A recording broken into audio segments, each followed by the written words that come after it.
దైవజన్మ, నీ సర్వ శరీరాన్ని నియంత్రించేది నీ హృదయమే. హృదయం నిండిన దాన్ని బట్టే నోరు మాట్లాడుతుంది.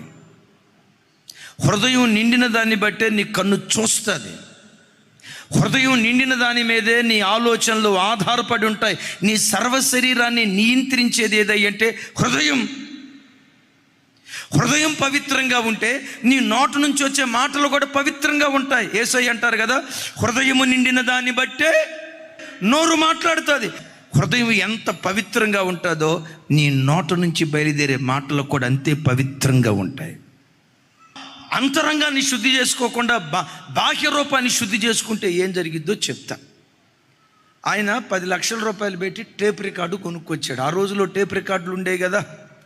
ఎందుకు కొనుక్కొచ్చావయ్యా టేప్ రికార్డు అని అన్నాం అనుకోండి, ఎందుకంటావేంటన్నా, దేవుని పాటలు, దేవుని వాక్యం, దేవుని పాటలు